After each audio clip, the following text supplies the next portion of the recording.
Good morning. It is New Year's Eve, December 31st, 2023. It has been a interesting year, to say the least, in the Catholic world. And we are going to talk today about the major events of 2023 and how they absolutely are going to set the stage for 2024. I may tomorrow do a prediction, one of those sort of odd prediction videos on what I expect to see in the coming year. I think a few people have made them.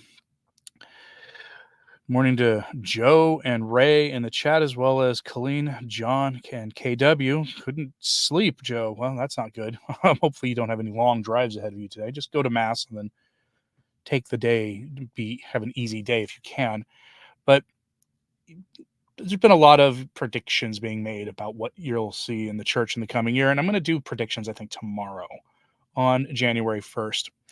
Instead, I want to talk about some things that have been going on, but one of the things I want to wait for, but I want to mention first, is there was a there was a update about the Cardinal Burke story that broke yesterday, and I'll share that here from Diane Montagna shared it. I got a good summary from someone who follows her on Twitter.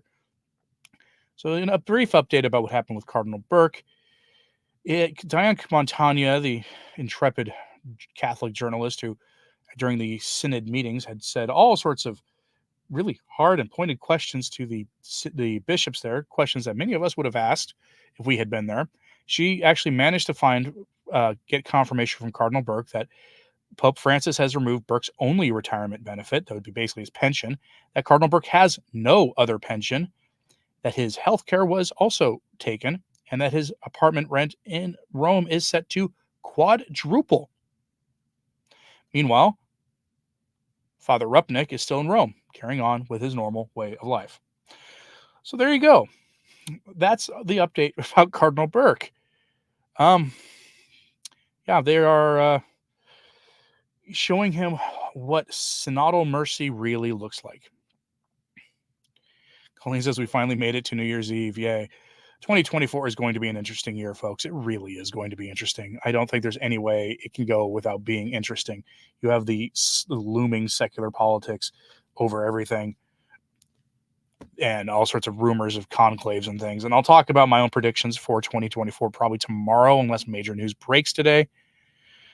What is he supposed to do? Who knows? There are some who think he has some resources available to him, given the shrine that he's the patron of in North America. We'll see. I know that people will rally to help him. Why is he so mean-spirited? Meaning Francis. That's anybody's guess is as good as mine on that one. Yellow Roses says that St. Peter statue being struck by lightning says it all. Yes, and I have somebody who is in country who actually contacted the parish there. Somebody they actually knew somebody at the parish, and they got confirmation off the record that yes, it did happen. And I also am in contact with somebody who's in country, someone else who's going to go drive to the building where this happened and lay eyes on it for themselves. So yeah, it's also local media there in Argentina is reporting that this happened. Although it did not happen in Bergoglio's old diocese. There's some confusion about that. It happened in a diocese very close by his old diocese. But I mean, the rest of the happenings are not a coincidence. So let's talk about this. The major events of 2023. They said there were a lot of major events in the church, in the life of the church this year. A lot of people will say what they think are the most important ones. And I'm going to give you my 3 or 4 major ones. And really, the first one is going to take the longest for me to talk about because it does set the stage for quite literally everything else. I could go on for like an hour, hour and a half, but it's Sunday. I don't have time for that. And we're going to talk about this in the most, sort of bird's eye view way of talking about most of these. And we're going to start with the first one, which is the longest one. And that is the passing of Pope Benedict XVI 1 year ago today. Yes, the most important event of 2023 happened on the last day of 2022. Again, make sure to say an Ave Maria or any other traditional prayer for the repose of the soul of of Benedict XVI, aka Joseph Ratzinger. Whether you admired him as a pontiff, or if you think he was a heretic as bad as the rest of them, or somewhere in between, the Catholic thing to do would be to offer a prayer of some kind for the repose of his soul today. So please do so. It's worth noting here that today Archbishop Georg Gonswein is going to be offering, I believe, a pontifical high mass, the repose of Benedict XVI in St. Peter's, probably in that underground chapel where they still permit the occasional traditional mass to be said. But this story, the passing of Benedict, had enormous effect on the church. Beginning almost immediately, we began to see a rapid intensification and acceleration of Francis's program for remaking the church. And part of this was due to the Synod on Synodality having its first meeting of the bishops in Rome later that year, 10 months later. But we saw reform documents issued by Francis. We saw an acceleration and intensification of the rhetoric that he was using against traditional rigid Catholics. I saw a couple questions in the chat, so I'm gonna take a moment and answer them. Good morning to you, good afternoon to you, Jaron, wherever you are where it's already afternoon. Morning, Ben, where you are. Brendan Grayley says his parish priest your parish priest no longer, I mean, I'm guessing your former parish priest, who is a rabid liberation theologist, comes out point blank now and says Jesus is not God, and he quotes Francis and material which the Pope reads. Ask him why. I would go find a new parish, honestly, at that point. Like that, unequivocally, I would be personally gone. Joe said he was called a set of a contest for commenting how empty St. Peter's Square was during a recent Angelus. That's one of the things that happened this year, was over the course of the last couple of years, people started noticing that St. Peter's was more and more sparsely populated during Francis's public events. But this year, it became undeniable. Let's see.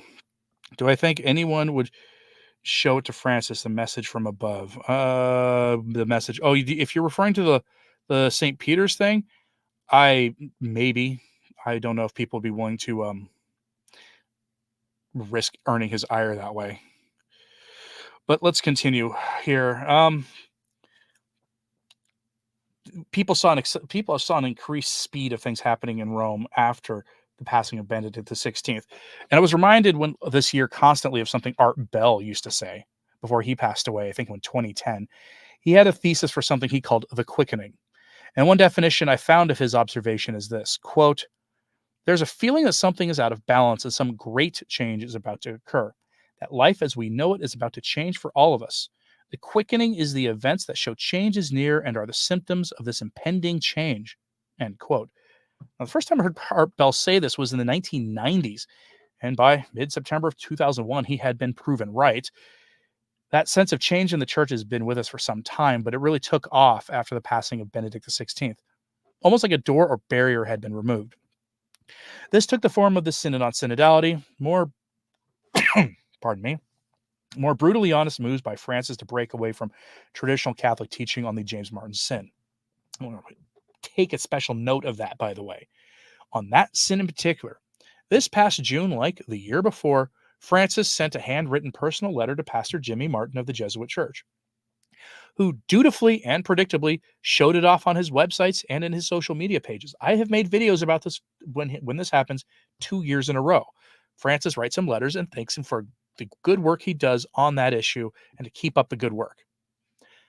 Unlike previous years, though, this time he followed up on that by becoming pen pals with Sister Janine Gramick, the most famous heretic nun who was the co-founder of New Ways Ministry, an organization which had been formally condemned repeatedly by the U.S. bishops as a group that kept pushing that issue more than anything else in the church. They were dedicated to that and have been doing that work since like the 1970s. Sister Gramick has been doing that work since she was essentially a novice nun. Sister Gramick revealed this personal letter relationship with the man the world sees as Pope after she had a face-to-face meeting with him and had pictures taken with him. I reported on that to you as well. This was preceded by his initial statements about the James Martin crowd being able to be baptized, being able to adopt kids, and the whole 9 yards without requiring them to repent of their errors and live in accordance with their state in life. That is a big caveat on being able to access the sacraments. You have to have a firm purpose of amendment to change your life. The call to baptism, the call to living the life in the sacraments requires us to attempt at least to live our lives in Christ and to leave the old person behind. That was all followed, of course, by the way, by the satanic decree that was issued like 2 weeks ago and has yet to leave the news cycle. It is this increased intensification of the speed and implementation of Francis's program that makes it clear that something has changed. Things are moving faster now than they were before. But to set the stage for the next few points about 2023 that's going to lead into 2024, here's what Robert Mickens said a few days after the passing of Benedict XVI.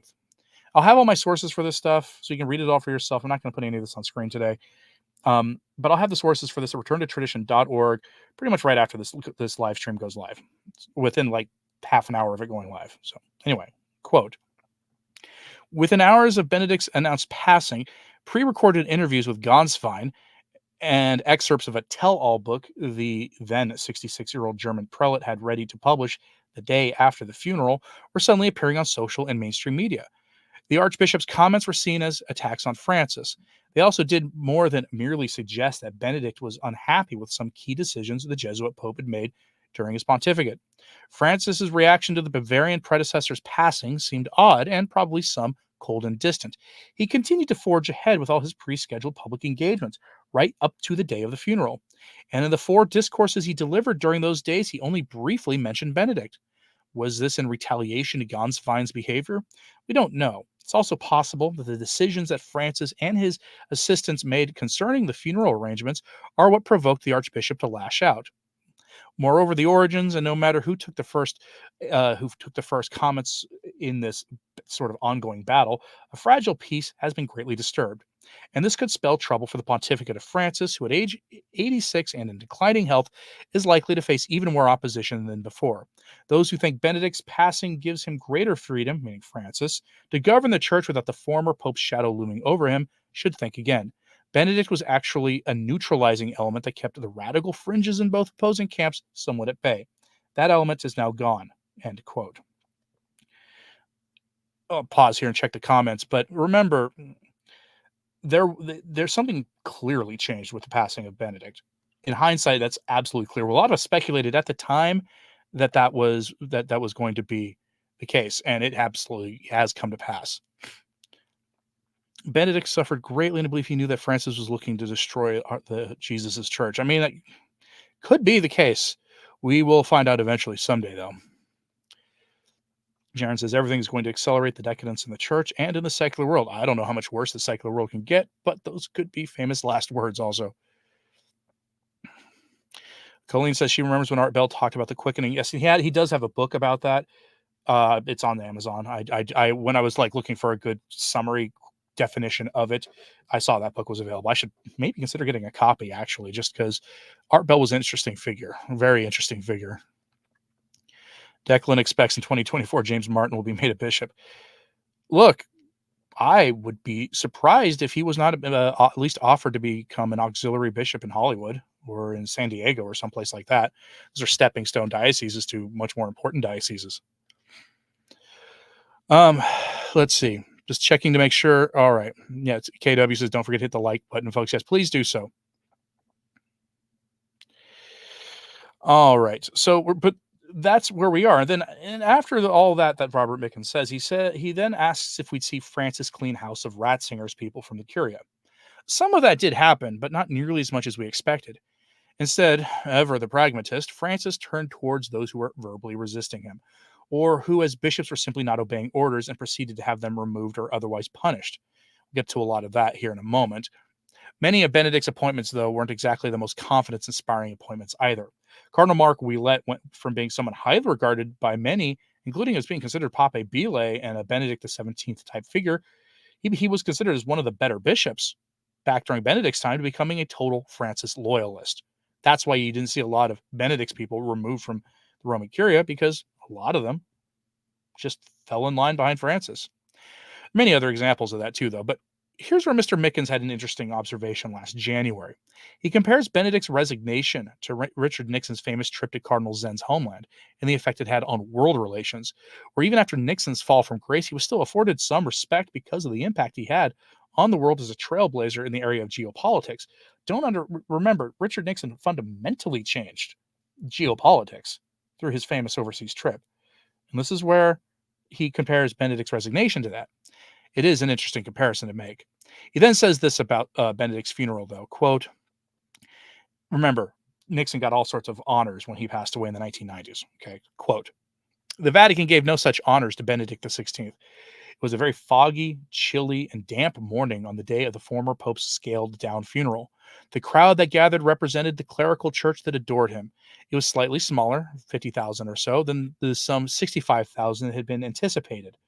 And it was over in an hour and 20 minutes, some 15 minutes shorter than the papal mass that was celebrated the next day for the Feast of the Epiphany. At the funeral, Francis gave a brief but very theologically rich homily that consisted mostly of quotes from Benedict's writings and sacred scripture.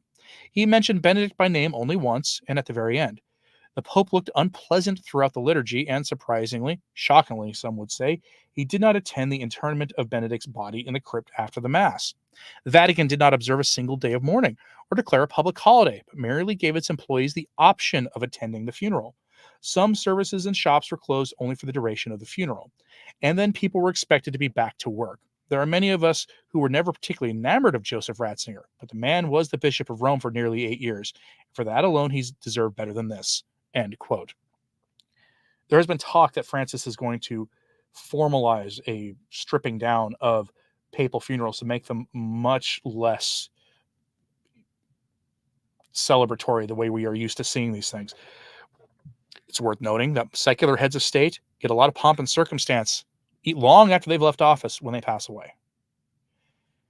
And now Benedict's was the first that we're likely to see in a string of these, probably over the next several decades, where this isn't going to be the case, unless, of course, something changes for the better in the Vatican. And I mean, radically changes. A moderate who follows Francis is not going to change things. By definition, moderates don't like to rock the boat. It's kind of what makes them moderates. Checking the chat here again. Father Mine is a partner moving could cause well, yes, he has a business partner. I'm sure the person will travel with him, of course. Business partners, being such as they are. Amy, thank you very much. I do appreciate the kind words. Colleen says, I think Benedict didn't realize the true intentions of Francis until after he resigned. I really don't think he thought it would go as it did. It must have been great suffering for him. Right. And Benedict Benedict is thought to have, many thought Benedict assumed like Scola or somebody like that was a shoo-in to follow him. He didn't expect to see what happened. Nobody did, really. What about just some respect for his office and contribution?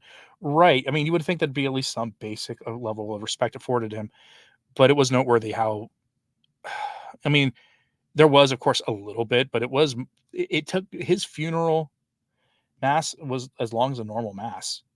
Hour and 15 minutes, at least to me, that's like a normal Sunday high mass.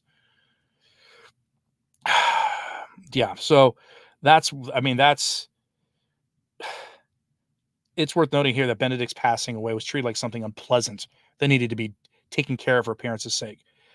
But here's what the New York Times had to say about this. So the headline that they gave us was that Benedict's burial leaves Francis alone and unbound. Liberal supporters of Francis, a pope never shy about exercising power, now anticipate a late-breaking season of change. Boy, howdy, did we get that season of change. Quote, now with the burial of Benedict on Thursday, Francis, never bashful about exercising his power, is for the first time unbound. Now I'm sure he'll take it over, said Oswald Gracias, the Archbishop of Mumbai, as he walked around St. Peter's Square before Benedict's funeral mass. Some liberal supporters of Francis, who has often balked in the face of advancing major overhauls, are raising expectations for a late-breaking season of change. Many bishops and cardinals in the Vatican are convinced he's thinking ahead, said Gerard O'Connell, the Vatican correspondent for America magazine.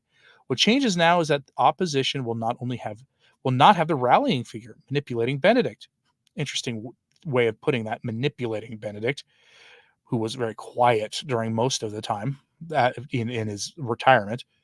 Francis is a very clear program, Mr. O'Connell, the author of The Election of Pope Francis, an inside story of the conclave that changed history, envisaged an immediate future of swifter personnel decisions on the placing of more lay Catholics in power. He said there was talk about a new document on morality, matters of the flesh suitable to the married state, and artificial barriers to being fruitful and multiplying. He also predicted that revisiting of major issues, end quote. And we did get most of that, though a repudiation of Humanae Vitae has long been rumored to be in the works, but has not yet happened. Not yet. That could be a 2024 program item. In fact, I would be surprised if it wasn't. Benedict's passing sets the stage for everything that we're going to talk about afterwards. It'll be much briefer than that. So the second item that characterized 2023 in the church, the attacks on religious orders. One of the hallmarks of Francis's years in general has been the targeting of religious orders by Francis and the Bergoglian bishops in general. Look, I don't know how many videos I made this past year on the subject of canceled women religious. Nuns are heroes to me. I admire them very greatly. I take it personally when women religious become the target of the baleful eye of Rome, which is always hungry for resources. A few years ago, a document was issued by Rome that the few took notice of when it was issued, called Cor Orans, that fundamentally changed how religious orders are governed. The short version is that for more mainstream and modernist religious orders, Cor Orans was fine, at least in the short term, but for traditional orders, it became a nightmare.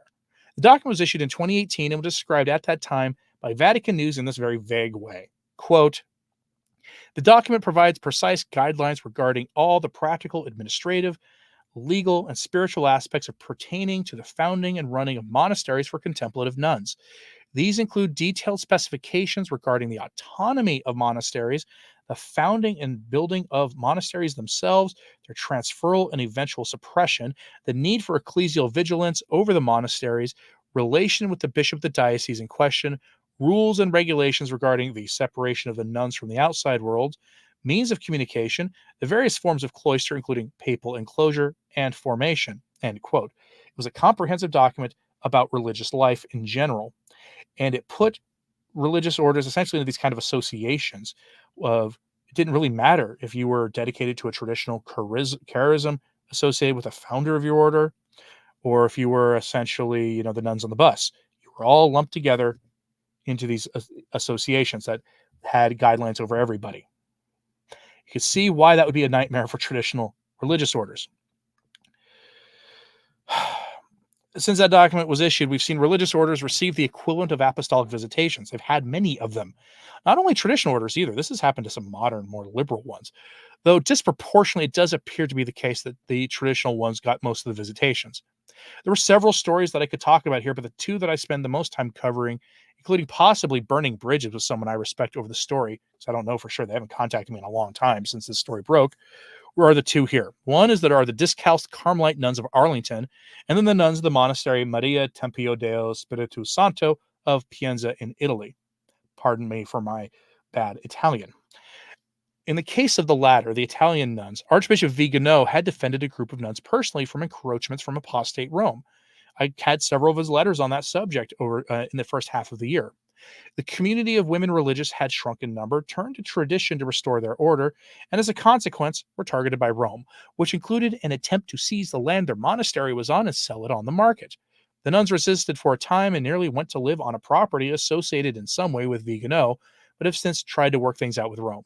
Now, the details of those efforts haven't been made public, or at least I haven't been able to find any. If anybody knows anything about that, email me links so I can do a follow-up on that, because it's an interesting story. It's worth noting here that Vigano's Exsurge Domine organization is likely sitting on the property offered to the nuns. Now, the other group, the Discalced Carmelites, are down in Arlington, Texas. They are locked in a legal conflict with Bishop Olson, the local ordinary. The bishop has a history of siding with all sorts of villainous groups in the secular world, including telling Catholics to not be so rigid on the whole Moloch ritual issue when it comes to who to support in the secular realm. Back in 2016, the diocese tried to seize and sell off a parish church, but the parishioners managed to use the law to stop that from happening. Now in 2023, the Discalced Carmelites face something similar.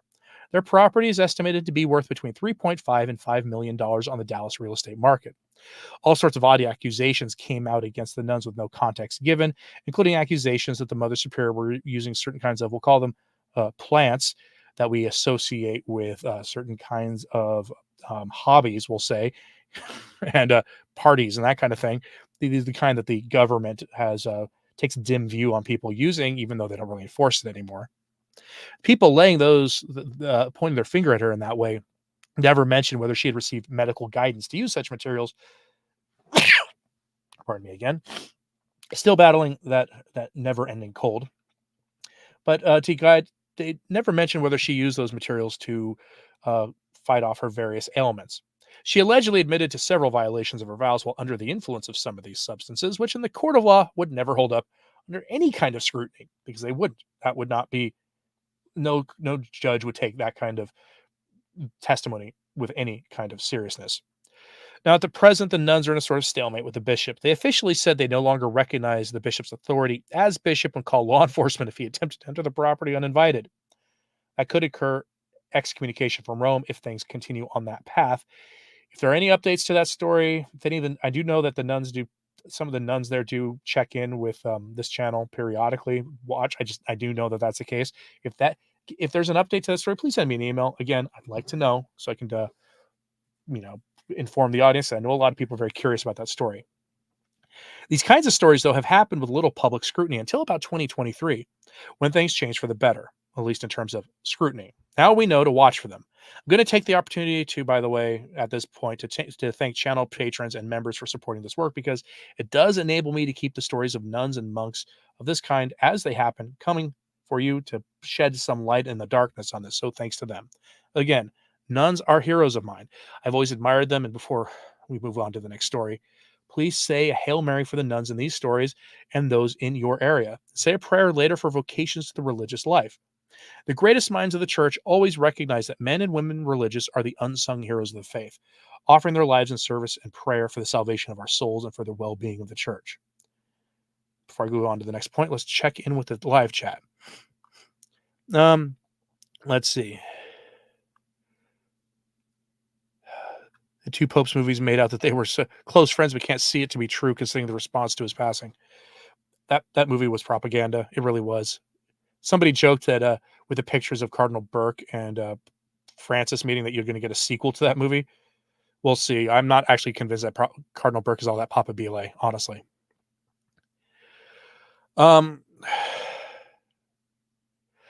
Julianne, I won't put your comment on screen, but she basically says he showed his disrespect for nuns when he assisted, when he basically swept aside what Rupnik did, which is true. I mean, Rupnik is living in Rome right now. He was reassigned to Slovenia, his home diocese, but he's in Rome, continuing the work he'd always been done.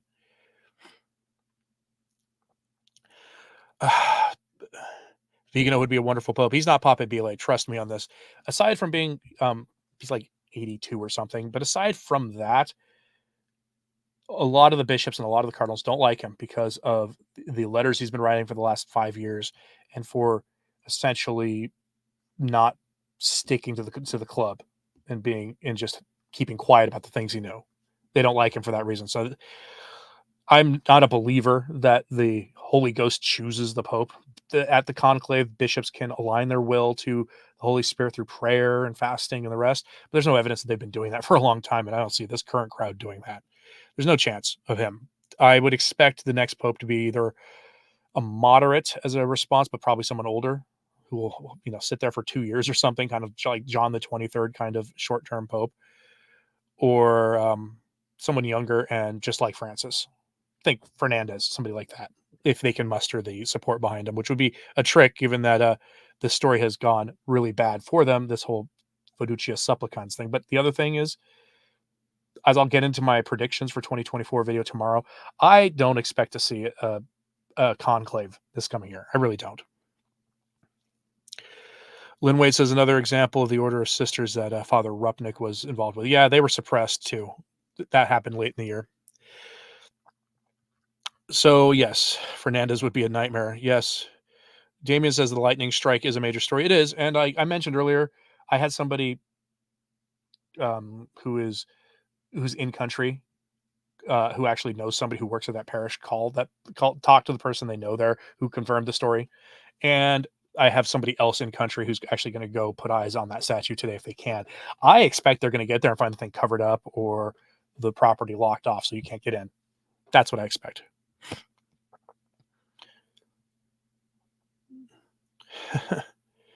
All right, so let's see. Let's continue on. Point 3. This is the obvious story, I think. Canceled bishops. Bishops get canceled really in a number of ways. The obvious example of that is Bishop Strickland, which was the highest profile one of the year, not just in the United States, but I saw the German news outlets talking about it. I saw some South American news outlets talking about Bishop Strickland. That was the highest profile one worldwide. He was removed formally from office, I think it was November 7th. Prior to that, rumors had swirled for the most of the year that Rome was going to do something about him.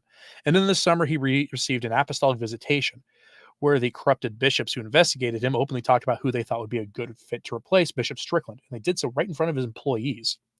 Now, some forms of cancellation happen like that. There's overt removal from office. Others happen by Francis simply accepting the resignation of an otherwise healthy and vibrant, energetic bishop who just happened to hit the age of mandatory retirement and is fully capable of continuing to serve on. And in a time when there is a vocations shortage in the church, including for bishops, it's weird that a bishop who can keep serving, they don't let keep serving. But others happen like Archbishop Georg Ganswein, who a year after Benedict's passing has no formal job in the church. He's acting as a virtual assistant bishop in a German diocese, which is an insult to a man who spent as much time in the Roman Curia as he did. Ganswein made the mistake of being loyal to Benedict and publishing a book about Benedict's real thoughts on Francis in 2023, which was published in English in the fall. And here's my copy of it. It's worth noting that Francis has canceled 25 bishops that we know of since 2013.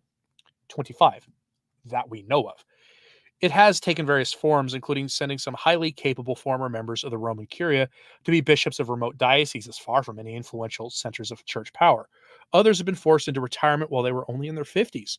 Others, like Cardinal Burke, have been canceled multiple times. Burke was removed from most of his Roman offices years ago, and then had his pension taken from him earlier this year, as I mentioned in the update at the beginning of this video. And then finally, big story, Fiducia supplicans, which was the result of Francis bringing in Cardinal Fernandez to the dicastery for the doctrine of the faith. The man has been a wrecking ball. He has made no qualms about answering dubia and issuing statements that upend the faith. He's done so at least 5 times since September, and then he issued Fiducia supplicans. I've talked about that document enough already for now, though. We'll probably get back into it later in the week. What matters here is the old adage, personnel is policy. Fernandez was one of the authors of Amoris Laetitia. Fiducia supplicans is the rotten fruit of Amoris Laetitia. Scholars have pointed out how the new document flows logically from the old as a complete work or as a sequel to Amoris Laetitia, if you want to think about things in that way. The consequences of that document, the church is now seen as aligned with the secular world on the James Martin issue. If a future pope backpedals on this to the actual Catholic position, the consequences will be terrible even for the church. I mean, we've already talked about, people have made, analogies about cakes and things. You're going to see, you've already had people showing up at parishes asking for their blessings. I've had people tell me that they've witnessed a few of these already. Now think about what happens in some places where there isn't such a clear delineation between the church and the state as there is in the United States, where a priest says no. What do you think is going to happen to him in some of these places where these things are so cut and dry, especially in places where the ground has been made fertile for coming after the church, like in Canada, based entirely on spurious accusations? That trip to Canada that Francis made this year, I think it was this year, where it was a bunch of nonsense was said about the church that was debunked completely later. Media didn't report on the debunking really, but it was debunked. The ground is fertile in some places for people to go after the church if things are ever restored to the way they should be. Fernandez may be trying to get the German bishops to be not quite so radical about all this too, by the way, because he's trying to have his cake and eat it too. But the cat is out of the bag already. You cannot undo what is done, short of a massive social change or some terrible events in the world that help to restore order. The church appears to have surrendered on the James Martin sin. It's why I call it the ape of the church fully manifest, because this is not Catholicism. Something else. I don't know what it is, but it's not Catholicism, folks. Thank you, Tina, for becoming a channel member. It is greatly appreciated. I will remind people, if you're a channel member, you periodically get a free message. The way you get it is you click on I'm a member of a channel, and I sent a channel member message in a live stream. The way you do it is you click on the super chat option, and it'll be one of your options. I don't know how often you get those, but it is available to people. So thank you for becoming a member, Tina. It is greatly appreciated. DK asks, how is it legal to take someone's earned pension? Well, that's the thing. When it comes to what happened to Cardinal Burke, some think it's at the very least questionable canonically, but in Italy or the European Union, it might actually just be a violation of civil statutes. We'll see. You get a lot of questions about how much do those statutes actually apply in Vatican City, which is an independent city-state and not technically a member of the EU, but does have observers at the EU. So we'll see how it goes. There's a lot of questions that people have about that. Oh, and Mutston became a member as well. Thank you, sir, or madam. Thank you very much. 2 and 1, two shortly. Very good. So thank you all. It is greatly appreciated. When has this pope ever adhered to canon law? Well, see, there's this theory that the canon law does not apply to him. It's not one I hold to because there are aspects to canon law that restrict actions being done to bishops that can only be done to them by a pope. So if a pope is not subject to canon law in some way, why bother having those canons on statute? Bishops have a right to due process when it comes to things being accused of things.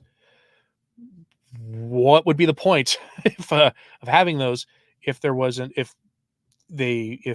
pope wasn't expected to adhere to canon law? And not just as an example to not be a lawless person, but in general, what would be the point? All right. Damien says, I believe we are past the time period to prevent what awaits and can only mitigate. Why? Our Lady said every nation would fall to the hammer and sickle. Vatican City is a nation. Francis hails from one such country that's already like that. Yeah, but it seems to have been shifted the other way, at least temporarily. We'll see, though. All right. How does one become a member? There's a button that says join, like right below your view screen. If you're like me and use the dark feature for YouTube, where it's not, your screen isn't white surrounded by a screen, but like charcoal colored, it'll be gray. I don't know how it is otherwise. And there I go, using common sense. Yeah, well, God gave us a brain. I try to use mine. I'm just not that good at using it all the time. What do I think? I'm not familiar with Father Timonier who Father Timonier is, but if he's not a bishop, the chances of him becoming pope are next to zero. The rank order of who becomes pope is cardinals first. In the College of Cardinals, the better bishops, there are very few of them that are actually that good, who are under like the age of 75. And if the older they are, the less likely they are to become pope. Francis was, though, notoriously like 85 or 86 when he became pope, or 75 or 76 when he became pope. So, there's that difference. But after that are bishops, but they're not even likely to be in the room during those discussions. So the chances are small. And a priest, I guess it's happened a few times, but it's unlikely. But yes, he is the order. He might be the master of the Dominican order, but if he's not a cardinal, then the chances are almost zero. All right.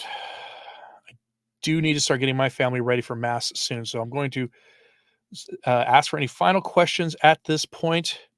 And if people have them, this is your time to offer them. Again, please, on this anniversary of the passing of Benedict XVI, pray for the repose of his soul. Archbishop Georg Gonswein will be offering a pontifical mass, I think, today at St. Peter's, I believe, at some point today. Also, please say some prayers for all the religious, both who have, gotten the ire of Rome, but also those in your life, those in your community. They pray. They spend their days. A lot of them spend their days only praying and working on our behalf, and we don't even know it. So please offer them a prayer as a thank you for them, so that they may thrive in their vocation.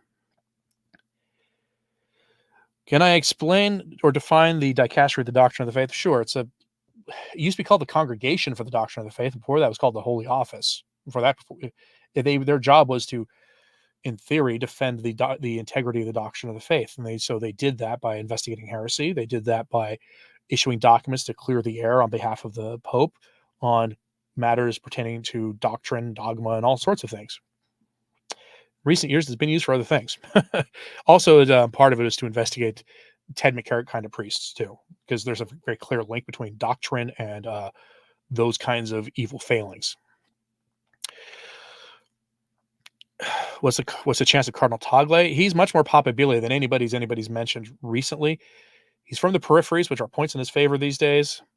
He had a bad run running a curia, so like a curial office, so that may not help him.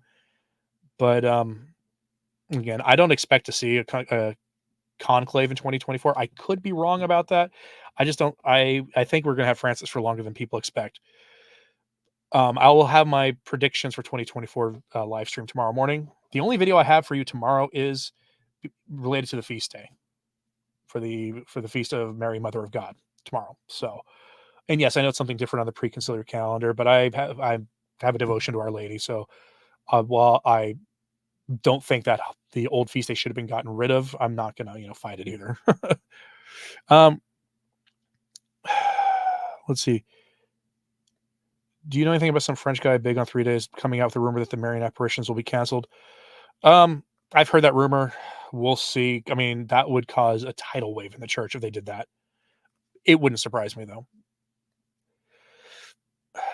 All right, Lynn. It says you say you just joined. It didn't tell me anything, but if you did, good. Thank you very much. Anyway, I'm going to wrap it up here.